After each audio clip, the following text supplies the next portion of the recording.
I have 5 little rules that you can follow as you find your spark and bring your spark to life. The first is to go after the things that you want. Let me tell you a story. So a friend of mine and I, we went for a run in Central Park. The Roadrunners organization, on the weekends, they host races.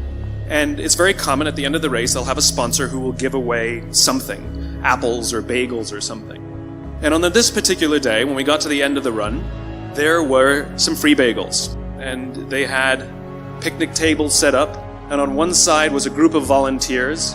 On the table were boxes of bagels, and on the other side was a long line of runners waiting to get their free bagel.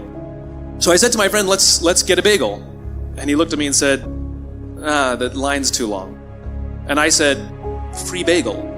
And he said, I don't want to wait in line. And I was like, free bagel.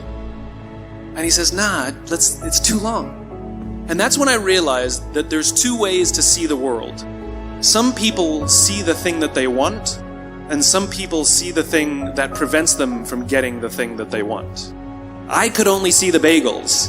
He could only see the line. And so I walked up to the line. I leaned in between 2 people, put my hand in the box, and pulled out 2 bagels. And no one got mad at me. Because the rule is, you can go after whatever you want. You just cannot deny anyone else to go after whatever they want. Now, I had to sacrifice choice. I didn't get to choose which bagel I got. I got whatever I pulled out. But I didn't have to wait in line. So the point is you don't have to wait in line. You don't have to do it the way everybody else has done it. You can do it your way. You can break the rules. You just can't get in the way of somebody else getting what they want. That's rule number 1. Rule number 2. I like this one. In the 18th century, there was something that spread across Europe and eventually made its way to America called puerperal fever, also known as the Black Death of childbed. Basically what was happening is women were giving birth and they would die within 48 hours after giving birth. This Black Death of childbirth was the ravage of Europe, and it got worse and worse and worse over the course of over a century. In some hospitals, it was as high as 70% of women who gave birth who would die as a result of giving birth. But this was the Renaissance. This was the time of empirical data and science, and we had thrown away things like tradition and mysticism. These were men of science. These were doctors. And these doctors and men of science wanted to study and try and find the reason for this Black Death of childbed, and so they got to work studying, and they would study the corpses of the women who had died. And in the morning they would conduct autopsies, and then in the afternoon they would go and deliver babies and finish their rounds. And it wasn't until somewhere in the mid-1800s that Dr. Oliver Wendell Holmes, father of Supreme Court Justice Oliver Wendell Holmes, realized that all of these doctors who were conducting autopsies in the morning weren't washing their hands before they delivered babies in the afternoon. And he pointed it out and said, guys, you're the problem. And they ignored him and called him crazy for 30 years. Until finally somebody realized that if they simply washed their hands, it would go away. And that's exactly what happened. When they started sterilizing their instruments and washing their hands, the Black Death of childbed disappeared. The lesson here is, sometimes you're the problem. And my point is take accountability for your actions. You can take all the credit in the world for the things that you do right, as long as you also take responsibility for the things you do wrong. It must be a balanced equation. You don't get it one way and not the other. You get to take credit when you also take accountability. That's lesson 2. Lesson 3. Take care of each other. The United States Navy SEALs are perhaps the most elite warriors in the world. And one of the SEALs was asked, who makes it through the selection process? Who is able to become a SEAL? And his answer was, I can't tell you the kind of person that becomes a seal. I can't tell you the kind of person that makes it through buds. But I can tell you the kind of people who don't become seals. He says the guys that show up with huge, bulging muscles, covered in tattoos, who want to prove to the world how tough they are, none of them make it through.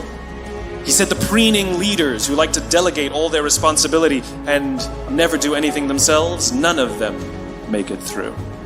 He said the star college athletes who've never really been tested to the core of their being, none of them make it through. He says some of the guys that make it through are skinny and scrawny. He said some of the guys that make it through, you will see them shivering out of fear. He says, however, all the guys that make it through, when they find themselves physically spent, emotionally spent, when they have nothing left to give physically or emotionally, somehow, some way, they are able to find the energy to dig down deep inside themselves, to find the energy to help the guy next to them. They become seals, he said. You want to be an elite warrior, it's not about how tough you are, it's not about how smart you are, it's not about how fast you are. If you want to be an elite warrior, you better get really, really good at helping the person to the left of you and helping the person to the right of you. Because that's how people advance in the world. The world is too dangerous and the world is too difficult for you to think that you can do these things alone. If you find your spark, I commend you. Now, who are you going to ask for help, and when are you going to accept help when it's offered? Learn that skill. Learn by practicing helping each other. It'll be the single most valuable thing you ever learn in your entire life. To accept help when it's offered and to ask for it when you know that you can't do it. The amazing thing is, when you learn to ask for help, you'll discover that there are people all around you who've always wanted to help you. They just didn't think you needed it because you kept pretending that you had everything under control. And the minute you say, I don't know what I'm doing, I'm stuck, I'm scared, I don't think I can do this, you will find that lots of people who love you will rush in and take care of you. But that'll only happen if you learn to take care of them first. Lesson 4. Nelson Mandela is a particularly special case study in the leadership world because he is universally regarded as a great leader. You can take other personalities, and depending on the nation you go to, we have different opinions about other personalities. But Nelson Mandela, across the world, is universally regarded as a great leader. He was actually the son of a tribal chief. And he was asked one day, how did you learn to be a great leader? And he responded that he would go with his father to tribal meetings. And he remembers two things when his father would meet with other elders. One, they would always sit in a circle. And two, his father was always the last to speak. You will be told your whole life that you need to learn to listen. I would say that you need to learn to be the last to speak. I see it in boardrooms every day of the week. Even people who consider themselves good leaders, who may actually be decent leaders, will walk into a room and say, here's the problem, here's what I think, but I'm interested in your opinion, let's go around the room. It's too late. The skill to hold your opinions to yourself until everyone has spoken does two things. One, it gives everybody else the feeling that they have been heard. It gives everyone else the ability to feel that they have contributed. And two, you get the benefit of hearing what everybody else has to think before you render your opinion. The skill is really to keep your opinions to yourself. If you agree with somebody, don't nod yes. If you disagree with somebody, don't nod no. Simply sit there, take it all in, and the only thing you're allowed to do is ask questions so that you can understand what they mean and why they have the opinion that they have. You must understand from where they are speaking, why they have the opinion they have, not just what they are saying. And at the end, you will get your turn. It sounds easy, it's not. Practice being the last to speak. That's what Nelson Mandela did. Number 5, my favorite one of all. True story. There was a former Undersecretary of Defense who was invited to give a speech at a large conference, about 1,000 people. And he was standing on the stage with his cup of coffee in a styrofoam cup, giving his prepared remarks with his PowerPoint behind him. And he took a sip of his coffee and he smiled and he looked down at the coffee. And then he went off script. And he said, last year I spoke at this exact same conference. Last year I was still the undersecretary. And when I spoke here last year, they flew me here business class.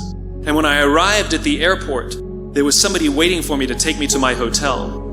And they took me to my hotel and they had already checked me in and they just took me up to my room. And the next morning I came downstairs and there was someone waiting in the lobby to greet me and they drove me to this here same venue. They took me through the back entrance and took me into the green room and handed me a cup of coffee in a beautiful ceramic cup. He says, I'm no longer the undersecretary. I flew here coach. I took a taxi to my hotel and I checked myself in. When I came down the lobby this morning, I took another taxi to this venue. I came in the front door and found my way backstage, and when I asked someone, do you have any coffee? He pointed to the coffee machine in the corner and I poured myself a cup of coffee into this here styrofoam cup. He says the lesson is, the ceramic cup was never meant for me. It was meant for the position I held. I deserve a styrofoam cup. Remember this. As you gain fame, as you gain fortune, as you gain position and seniority, people will treat you better. They will hold doors open for you. They will get you a cup of tea and coffee without you even asking. They will call you sir and ma'am, and they will give you stuff. None of that stuff is meant for you.